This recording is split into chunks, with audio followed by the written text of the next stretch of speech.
మీ ఎలాంటి వ్యాపార ప్రకటనలకైనా వెంటనే మా ఛానల్ సంప్రదించండి.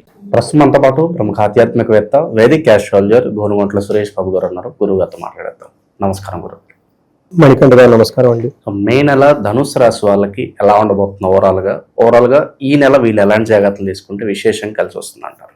మనం ముందుగా స్వర్ణలక్ష్మి అమ్మవారిని ధనుస్సు రాశి వారందరికీ ఐశ్వర్యం కావాలని చెప్పేసి మనం కోరుకుంటూ ఒక చిన్న శ్లోకము ఒక ప్రార్థన రూపేణ అమ్మవారిని ప్రార్థించి తర్వాత మనం డీటెయిల్స్కి వెళ్దాం. ఓం గం గణపతియే నమః. స్వర్ణలక్ష్మి నమస్తే అస్తు పరబ్రహ్మ స్వరూపిణి రాజ్యం దేహి ధనం దేహి సర్వకామాంచ దేహి మే. స్వర్ణలక్ష్మి అమ్మవారు ఈ రాశి వాళ్ళందరికీ చక్కగా బ్రహ్మ జ్ఞానాన్ని ఇవ్వాలి. తద్వారా వీళ్ళు ఎప్పుడూ నవ్వుతూ హ్యాపీగా ఆనందంగా ఉండాలి జీవితంలో.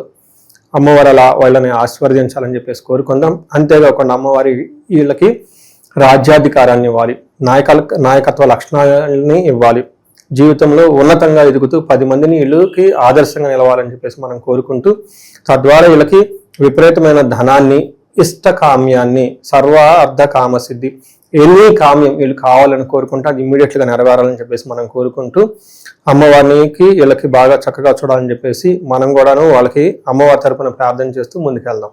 ఈ ధనుసు రాశి మే మంత్ చూసుకుంటే ముందు మే మంత్ లో కొన్ని విశేషాలు ఉన్నాయండి. ఈ మంత్ బిగిన్ అవ్వటమే బుద్ధ పూర్ణిమతో ప్రారంభమవుతుంది. వైశాఖ పూర్ణిమ అంటారు. ఇది ఎండ్ అయ్యేది మనకి జ్యేష్ఠ మాస పూర్ణిమతో ఎండ్ అయిపోతుంది. అంటే ఈ 2 పూర్ణిమల మధ్య ఈ 30 రోజులు ఉన్నాయని చెప్పేసి మనం అనుకోవాలి. 31 రోజులు ఉన్నాయని మనం అనుకోవాలి. అయితే ఇందులో కర్తరి అని వస్తుందండి. ఇది బాగా సూర్యుడి తీవ్రత ఎక్కువగా ఉండి శుభకార్యాలు చేయకూడదు అని చెప్తారు. అంటే ఎలాంటివి? వివాహానికి సంబంధించి లేదా మనకి గృహప్రవేశాలు, గృహారంభాలు లాంటివి చేసుకోకూడదని మనకు చెప్తూ ఉంటారు. ఇంతేకాకుండా ఈ టైంలో హనుమత్ జయంతి కూడా వస్తూ ఉంది మనకి.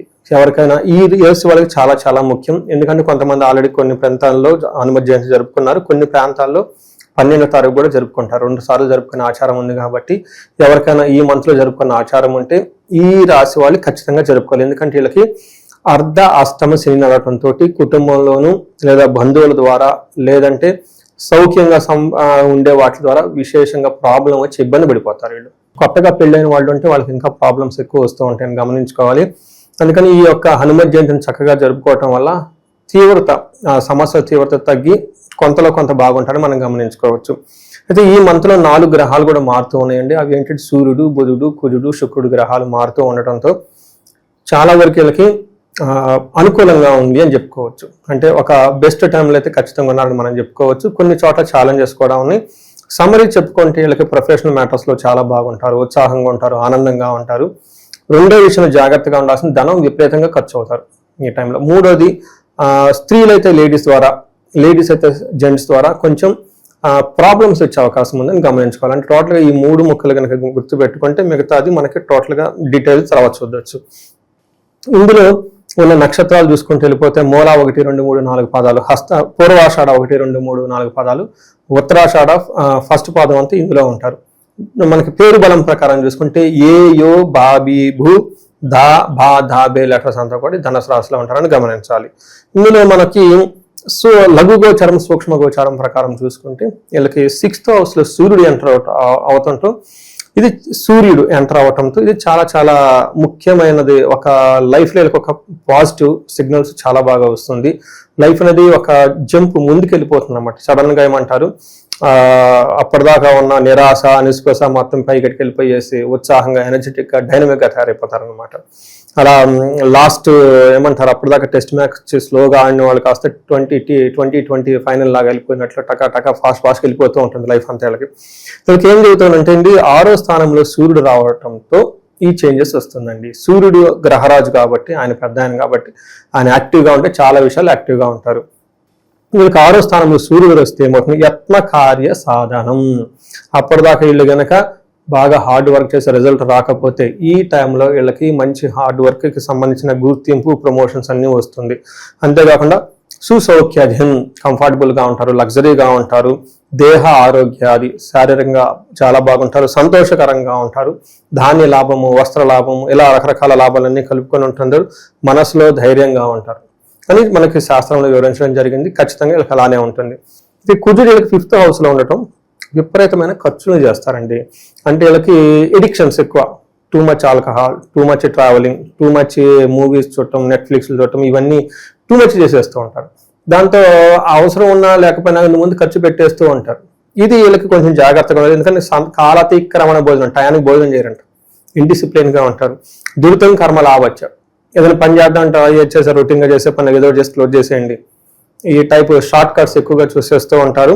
ఈ రాశికి సంబంధించిన నక్షత్రాలు వాళ్ళకి ఎలా ఉండదు? ఇందులో మనకి మూల, పూర్వాషాఢ, ఉత్తరాషాఢ నక్షత్రాలు మనం ముందుగా అనుకున్నాం కాబట్టి ఇందులో మూల నక్షత్రం వాళ్ళకి ధన ప్రాప్తి, జయము చక్కగా ఉంది. అంటే ఏ పని చేసినా ధనం కలిసి వస్తుంది, జయప్రదంగా ఉంటారు. వీళ్ళకి బంధనము, కన్ఫ్యూజన్ అయిన పరిస్థితుల్లో ఉంటారు. ఏది ముందుకు వెళ్దామా, వెనకెళ్దామా, ఏది మంచిది, ఏది చెడ్డది, ప్రమోషన్ వస్తే వదిలేద్దామా, ఉన్న జాబ్ వెళ్దామా లేదా, లేదంటే మనం ఎన్ఆర్ఐలో ఇండియాలో ఉందామా, సింగపూర్ ఎటో వేరే కంట్రీ వెళ్ళిపోదామా, లేదంటే మ్యాచ్ వచ్చింది ఇది మంచిదా చెడ్డది, ఇలా రకరకాల కన్ఫ్యూజన్లో ఉండే అవకాశం ఉంటుంది. 2-3 ఆఫర్లు వచ్చే అవకాశం కూడా ఉంటుంది. వీళ్ళకి ఆఫర్లు వచ్చినా కానీ ప్రాబ్లమే, ఉన్నదాన్ని వదులుకొని కొద్దానికి వెళ్తే ఎలా ఉంటుంది, ఇలా టెన్షన్స్ ఉంటాయి కదండి. వీటి గురించి, ఈ కన్ఫ్యూజ్ అనే పరిస్థితి నుంచి బయటకు రావడానికి ఒక రెమెడీ చేసుకుంటే చక్కగా ఉంటుంది. అలానే పూర్వాషాఢ నక్షత్రం వాళ్ళకి ధన ప్రాప్తి ఉంటుంది, జయప్రదంగా ఉంటుంది. వీళ్ళకి కూడా బంధించబడినట్లు ఉంటుంది, హెల్త్ జాగ్రత్తగా పెట్టుకోవాలి. అలానే ఉత్తరాషాఢ నక్షత్రం వాళ్ళకి జయప్రదంగా ఉంటుంది, ధన ప్రాప్తి ఉంటుంది. వీళ్ళకి బంధనము, కలహము, రోగము చూపిస్తుంటుంది. వీళ్ళకి కూడా కన్ఫ్యూజ్డ్ గా ఉంటారు, హెల్త్ విషయం జాగ్రత్తగా ఉండాలి. గొడవలు అయ్యే అవకాశం ఉంది ఈ ఉత్తరాషాఢ నక్షత్రం వాళ్ళకని గమనించాలి. తర్వాత లాభాచ్య, కొంచెము పనిలో లాభం ఏదన్నా కనుకుంటే తక్కువ ఎక్స్పెక్ట్ చేసిన విధంగా ఉండదని గమనించుకోవాలి. ఇది టోటల్గా వీళ్ళు కొంచెం ఓవర్ ఎక్స్పెండిచర్తో ఉండి అటు ఇటు వృధాగా టైం, మైండ్ని అంటే ఏమంటారు, పెడదారులు బట్టి, చెడు సవాసాలు బట్టి అంటే అలా అనకూడదు అనుకోండి. బట్ ఈ టైప్ ఉండే అవకాశాలు ఎక్కువగా ఉంటుంది కాబట్టి కొంచెం జాగ్రత్తగా ఉండాలి. 5th హౌస్లో ఏ గ్రహం అండ్ పర్టికులర్ క్రూర గ్రహాలు ఉన్న లవ్, రొమాన్స్ ఇలాంటి వ్యవహారాల్లో అంత అనుకూలంగా ఉండదని చెప్తూ ఉంటారు అనమాట. అయితే ఇప్పుడు మనం శుక్రుడు చూసుకుంటే శుక్రుడు కూడా వీళ్ళకి మిక్స్డ్ రిజల్ట్ ఇస్తున్నారు. ఒక రకంగా శుక్రుడు వీళ్ళకి లవ్, రొమాన్స్, ప్లేజర్స్ వాటిలో మంచి ఏమంటారు ఒక ఎక్స్పీరియన్స్ ని ఇస్తూనే, భార్యాభర్తల మధ్య అవగాహన, అన్యోన్యత పెంచుతూనే వేరొక విధంగా కోపం, గొడవలు కూడా తీసుకుని వస్తూ ఉన్నారు. మనకి శుక్రుడు 7th హౌస్ లో ఉంటే ఏం చెప్తారంటే కోపస్తదహ భీరిహి, కోపం వస్తుందంట, భయపడుతూ ఉంటారంట. సర్వదా క్లేశ జీవనం, ఏదో టెన్షన్ గా ఉంటారు. స్త్రీ జాడ్యం, స్త్రీల ద్వారాలకి మంచి టఫ్ అయిన సిచ్యువేషన్స్ వస్తుందని చెప్తూ ఉంటారు.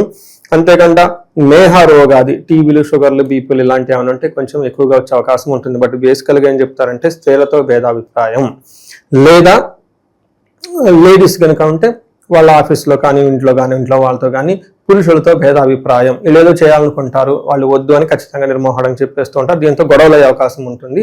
ఈ కొంచెం విషయంలో జాగ్రత్తగా ఉంటే ధనుసు రాశి వాళ్ళు బాగుందని మనం చెప్పుకోవచ్చు. ఇక పరిహారాల విషయానికి వస్తే ఎలాంటి పరిహారాలు ఈ రాశి వాళ్ళకి బాగుంటాయి?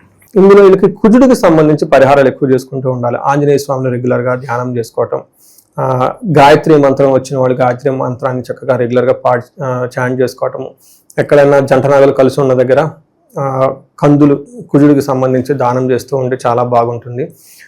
ఇంతే కాకుండా వీళ్ళకి ఆంజనేయ స్వామిని రెగ్యులర్ గా ధ్యానం చేసినా బాగుంటుంది. అంటే రాముడు, ఆంజనేయ స్వామి ఇద్దరు కలిసి ఉన్న పటాలు ఉంటాయి, వీటిని పూజిస్తూ ఉంటే చక్కగా ఉంటారు. వీటితో పాటు వీళ్ళకి మన్యు పాశుపత అభిషేకం అని ఉంటుందండి. ఇది చేస్తే కార్యజయం వస్తుంది, కార్యజయం వచ్చేస్తుంది. సెన్సెస్ మీద చాలా కంట్రోల్ ఇచ్చేస్తుంది. దూకుడుగా ధనం లేకుండా చాలా కామ్గా, కూల్గా వెళ్ళిపోతూ ఉంటారు. ఇవి కాకుండా వీళ్ళకి శని ప్రభావం ఎక్కువగా ఉండడంతో ఏలినాటి శనికి సంబంధించిన శని పిప్పలాద స్తోత్రం చాలా సింపుల్, బ్యూటిఫుల్గా ఉంటుంది. అందరికి సజెస్ట్ చేస్తాను.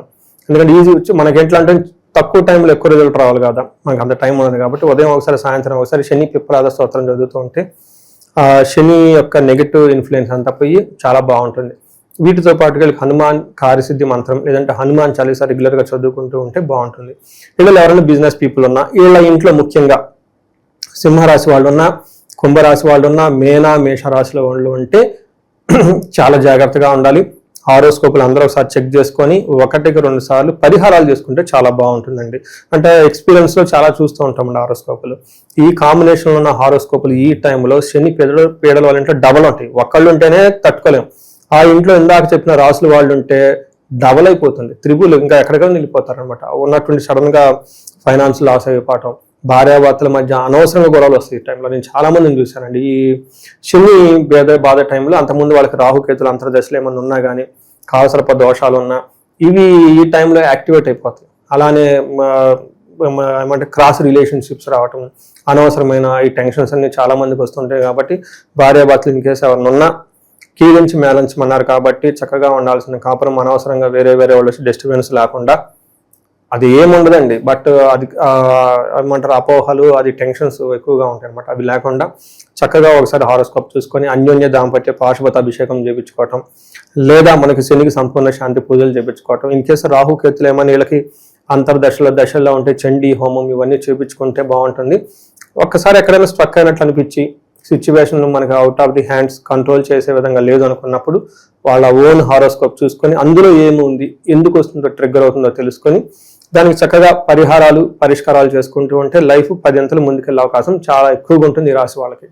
మంచి విశ్లేషణ అందించారు ధనుసు రాశి వారి గురించి. ధన్యవాదాలు. ధన్యవాదాలండి.